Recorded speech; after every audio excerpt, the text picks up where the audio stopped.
Hi everyone, nandito pa rin ako sa Benguet at episode 25 naman ang panonoodin natin sa Maging Sino Ka Man.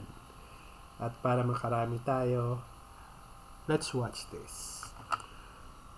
Dumating nga si Gilbert sa gay beauty contest at tinangka niyang patayin si Monique pero napigilan siya ni Bagley. So nagkagulo yung mga tao, itinakas ni Bagley si na Monique. Si Frank naman ay nakasabay sa pagkakagulo para targetin uli si Carding. Samantala, sa paghabol ni Alex nung assassin kina Monique, nabaril niya si Bagley. Pinagbabaril niya si Bagley. Pupuruhan niya na talaga sana pero dumating ang mga pulis at nakatakas siya. Si Monique, iniyakan niya na ng husto si Bagley. After a while, isinugod siya sa ospital. Pero huli na dahil hindi nakaligtas si Bagley. Doon na siya nalagatan ng hininga.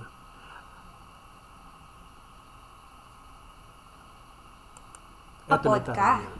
Kalat na yung gulo na nangyayari ngayon sa Kalakhang, Maynila. Imagine, criminals brazenly doing their thing in the middle of the day. And in front of everyone. Pero ang pinaka nakaka-intriga is itong usap-usapang motorcycle robber. And I'm sure napanood nyo na yung viral video niya na nakasakay ng motor at tumalon from the Chinatown Bridge. Now, ito lang naman yung balita ko. Ayon sa aking mga tweet, ibong tiririt, this guy is taking one of the biggest syndicates in the city. Yes, he is a magnanakaw. Pero the thing is, ang mga ninanakawan niya is yung mga ganid na smuggler ng Pilipinas. So, viral pa rin yung nangyari kay Carding noon na pagtalo niya sa Chinatown at nahalukay na rin yung totoong kwento niya. So, the real question is, why is he doing this? Is he some kind of modern-day Robin Hood? Is there some kind of war na nangyayari sa criminal underworld? Kakampi ba siya? Or kalaban? Sabay-bayan! I will never stop until I reveal the true identities of these criminals. Kasi kung hindi gagalaw ang mga pulis, the power to protect ourselves is in our hands.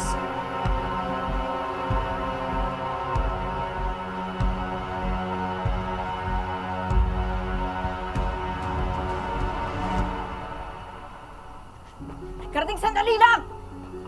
Hindi ka pwedeng... Eto na, re-rest back naman si Carding. Nalaman ni natunugan ni Dino / Monique. Kaya inaawat niya ngayon si Carding. Umalis! Sinabing dito ka lang eh! Ano? Alam ko kung anong pinaplano mo. Ano, gagantihan mo yung taong pumatay kay Bagley? Oo, bakit? Papatayin ko silang lahat dito. Lahat talaga papatay. Ipaghihiganti ko ang kaibigan ko. Mga hayop sila. Pinatay nila yung best friend ko. Karding! Sabi na huwag kang umalis eh! Huwag kang umalis! Tapos ano mangyayari? Makukulong ka?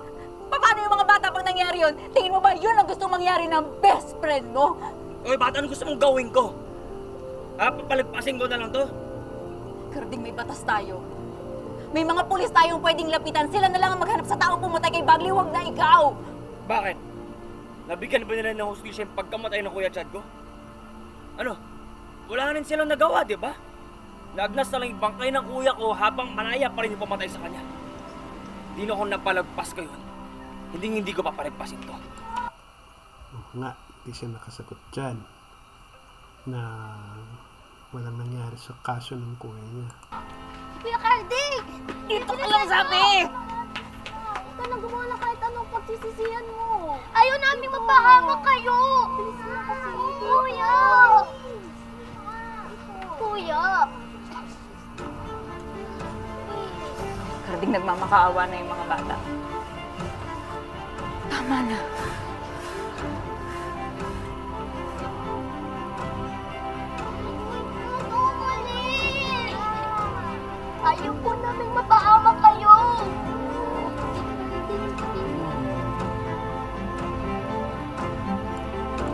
Kakatouch naman.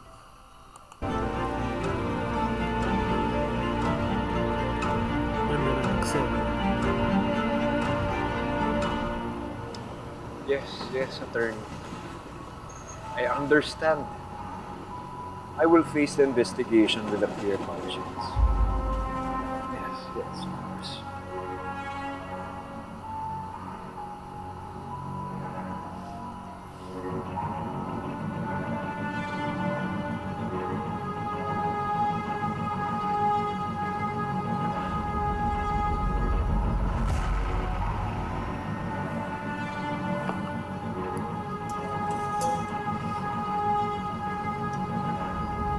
Wisit na chat ng Macario na yun.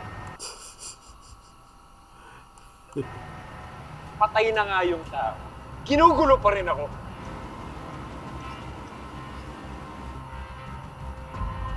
Kailangan ko malinis ang pangalan ko. Hindi pwedeng malaman ni Belinda na may connection ako sa illegal shipment. Hindi pwedeng, walang lihim na naitatago. Paano, boss?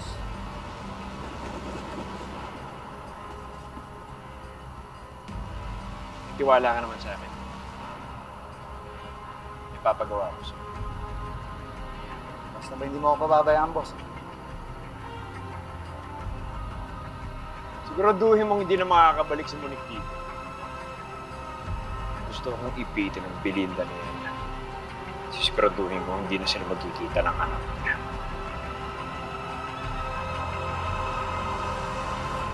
So, bakit talaga? Ito naman nagre-red horse. Tinago pa yung brand. Halata naman sa bote.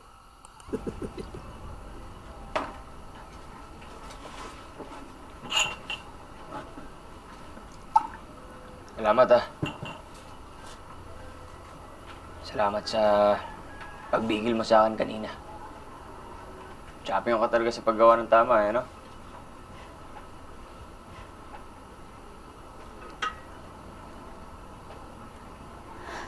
Sinusunod ko lang naman ang gusto ni Bagley. Binilin ka niya sa akin bago nangyari lahat. Ganun yun. Teka lang, ano ba yung sinabi ni Bagley sa'yo?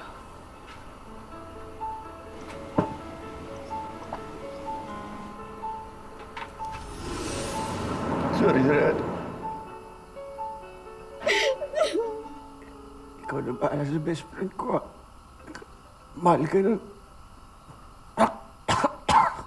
Bagley! Bagley! Hoy! Asan na yung ambulansya? Tawagin niyo ang ambulansya, sir! Yung ambulansya! Ambulansya!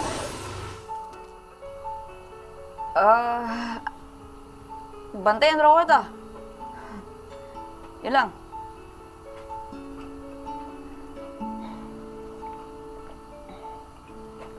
Hello? Ay, ba't hindi yung sinabi yung buong sentence? Napaka-obvious mo naman eh. Halata namang may sinabi pa si Bagley sa'yo eh. Yun nga lang. Yun lang. Oo. Alam mo namang ayoko sa sinungaling, di ba?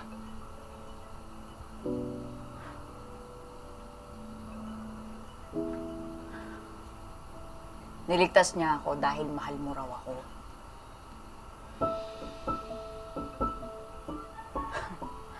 Di ba, nagulat ka rin? Hindi ko nga rin alam kung matatawa ako eh. Ikaw? Mahal ako? Paano naman mangyayari yun? Lagi tayo nagtatalo. Lagi ko kinokontra yung mga gusto mo, magkaiba tayo ng pananaw sa buhay. Baka nga iniisip mo, sana ako nalang yung nabaril. Hindi totoo yan.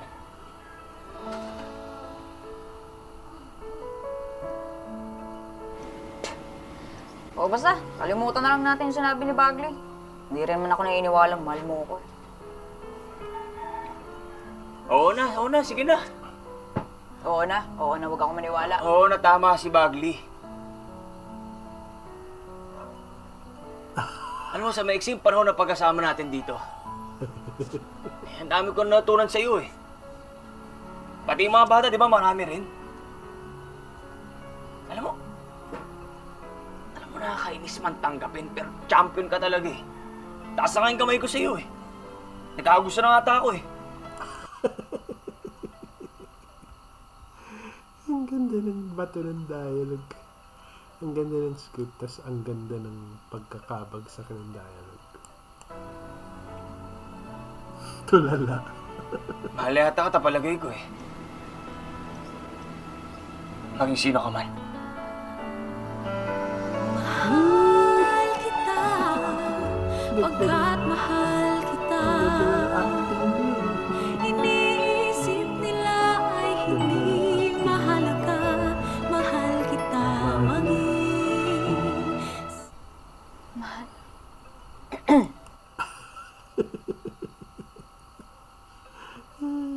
Ganda ang mukha niya. Mahal mo ako? Maging sino man ako? Oo. Ako naman, mahal kita, di ba? Bilang kaibigan. Eh, siyempre, araw-araw tayo magkasama dito. Normal naman siguro yun, di ba? Bilang kaibigan.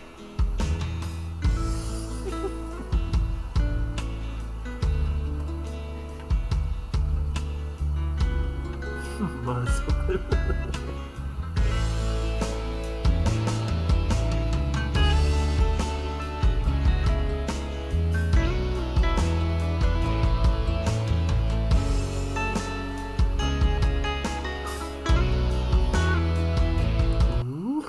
Hirap. May irap na.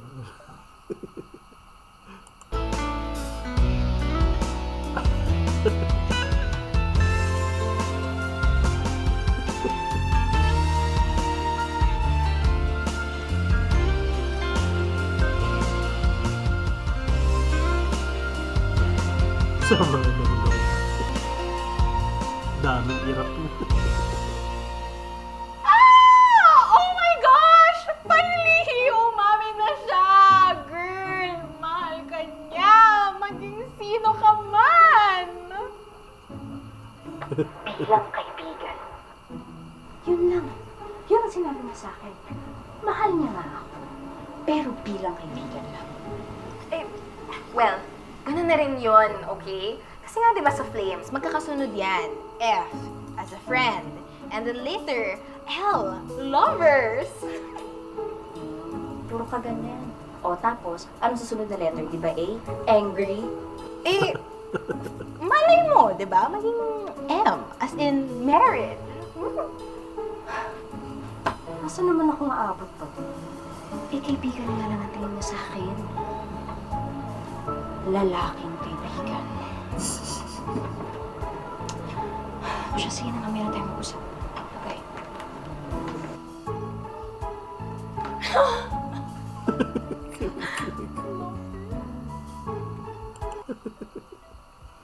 Kinikilig.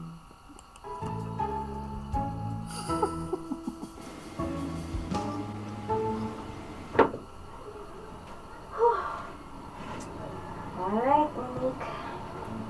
Time to be Dino again. Mga kaibigan ko lalaki.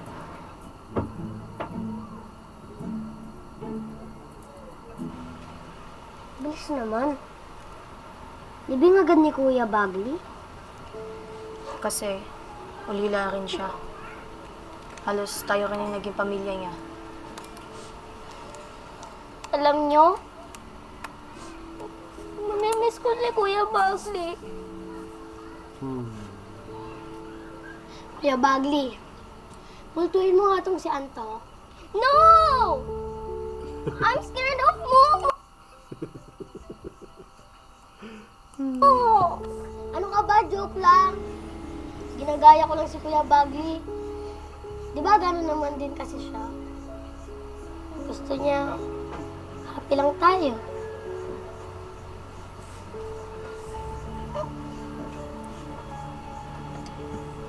Ano naman lahat? Tayo na. Malayo pa yung sementeryo. Wala pa po si Kuya Dino. Loleng, mauna na kayo. Susunod kami.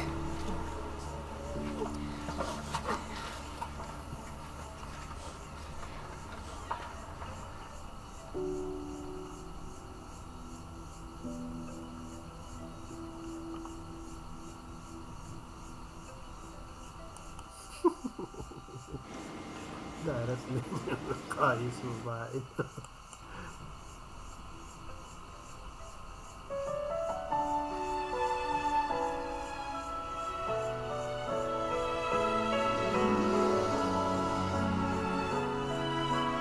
Dino? Dino?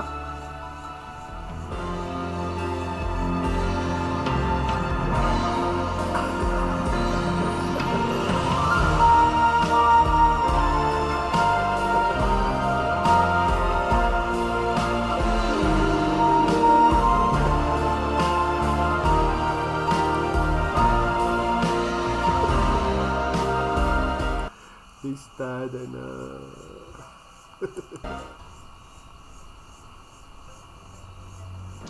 Dino?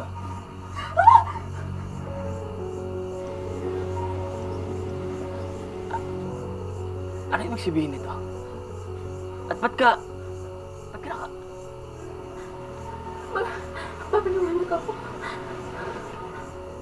Hindi na. Itigil mo na yung pagpapanggap mo. Halatang-halata naman, oh. Babae ka. Kasi, Ano kasi? kasi anak.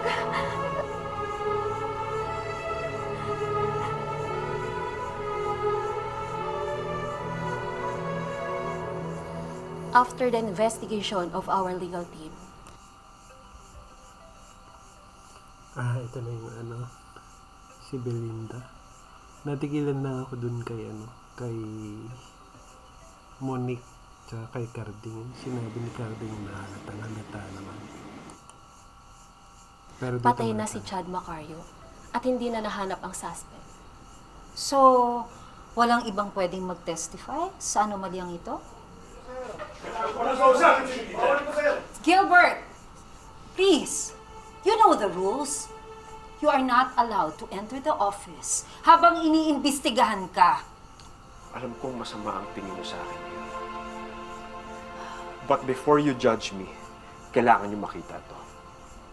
Ito ang magpapatunay na malinis ang pangalan ko. At mali ang mga binibintang niyo sa akin. Yung parusot na naman na naisip. Sir, I grew up in this company. Tinulungan ko ang tatay ko palaguin ang negosyo na to. Bakit ko sisirain yun? Bakit ko sisirain ang pangalan ko? Belinda, sana naman inisip mo yung effort at paghihirap ko para sa kumpanya na ito. Bago mo ko inusgahan.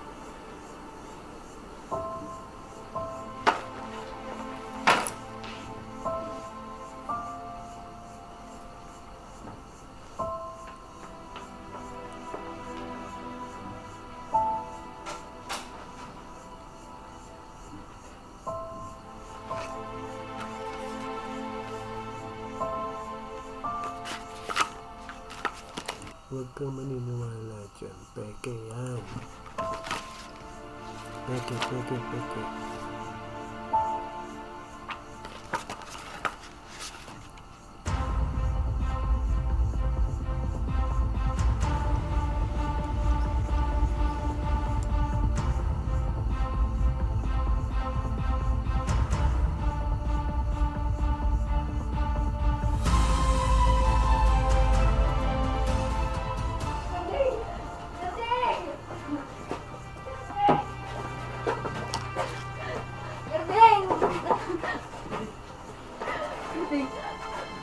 Hanggang mo naman muna explanation ko.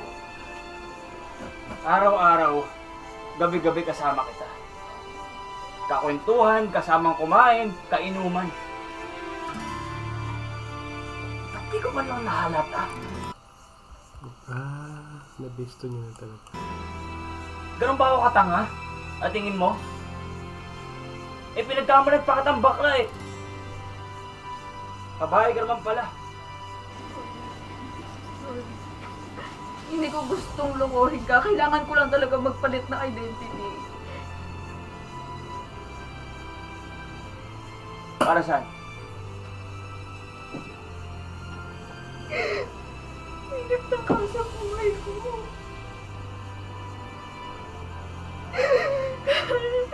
Nakabit ako nun.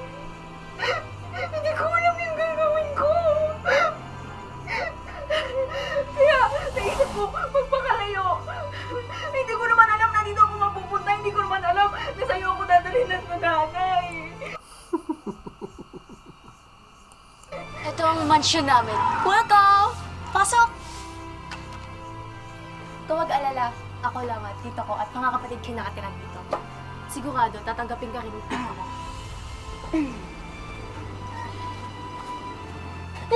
Ikaw!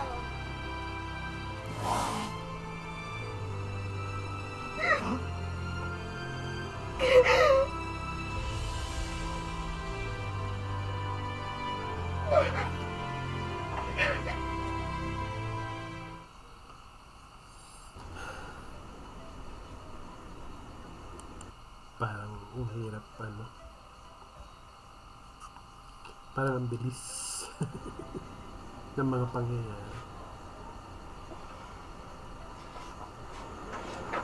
Nagmamotor ako noon. Tapos biglang may kotseng sumagasal sa akin.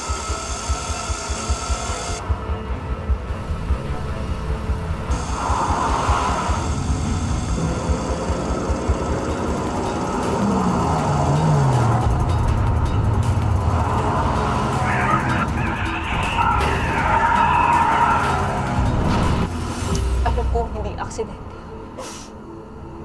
Sinadya niya yun para patayin ako. Patayin? Sino naman ang Kung mali yung akala mong si Frank. gusto pumatay sa'yo? Si Frank.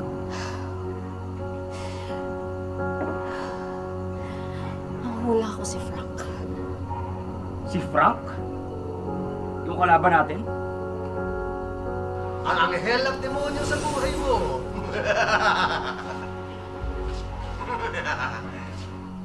Gusto ko lang namang malaman at ma-verify sa'yo kung ano talaga ang totoo. Dahil nabalitaan ko na ikaw daw, Monique, ang dahilan kung bakit ayaw ibenta ng mga taga-barangay Bataktak ang kanilang mga lupa sa akin. Ay ano naman kung ako nga ang kumakausap sa kanila. Bata ka pa, Monique. Huwag mo sayangin ang buhay mo. Ang galing ng acting talaga. Baka bigla kang mawala sa mundo. Dahil ayoko ipagbenta sa kanila yung mga bahay namin sa barangay Padakdak. Kaya pagkatapos ng nangyari, naisip ko magpalit ng identity. Maging si Dino para hindi niya ako masundan. Ba't di mo sa akin sinabi? Dahil mas safe pag walang ibang nakakaalam. At saka, noong una, hindi naman ako sigurado kung mapagkakatiwalaan kita eh. At kung patitirahin mo ba ako dito sa bahay mo, pag nalaman mo na gustong pumatay sa akin. Ganon yung tingin mo sa akin. O ngayon, ano? Ano yung pakiramdam mo ngayon? Na pinaikot mo kaming lahat. Galit siya sa manloloko. Hindi ko intensyon yun. Naniwala ka sa akin. Ilang beses kong sinubukang umamin sa'yo. Kaya lang napangunahan ako ng takot. Natakot ako na baka magalit ka sa akin. Kasi di ba lagi mo sinasabi, ayaw mo sa taong sinungaling, ayaw mo sa manluloko, ayaw mo sa traitor, kasi na-trauma ka sa nangyari sa kuya mo. Kaya Oo. Matindi lalim ng ano yun, sa panloloko sa kuya niya. Kinamatay ng kuya niya. Natakot ako. At higit sa lahat, hindi ko alam kung matatanggap mo ako bilang si Monique. Mali ka, Dino. Este, Monique. Kaya ko lang maintindihin na babae ka eh. At kaya ko rin tanggapin na nanganganib yung buhay mo. Ang hindi ko lang kayang tanggapin, yung pinagmukha mo ko tanga.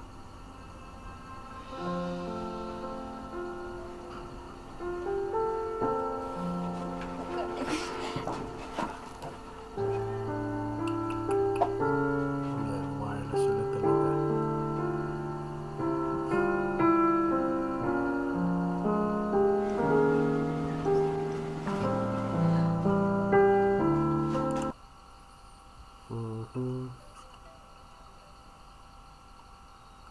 Tindi lang iyak niya ngayon.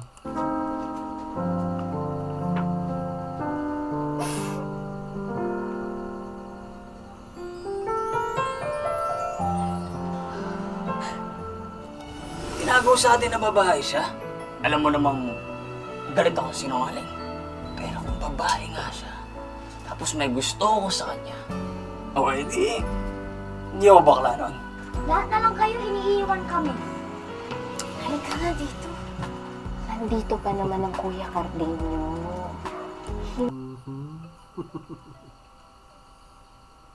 Tatampo, alis na naman kasi siya. Hindi na kayo pababayaan. Basta tatandaan nyo.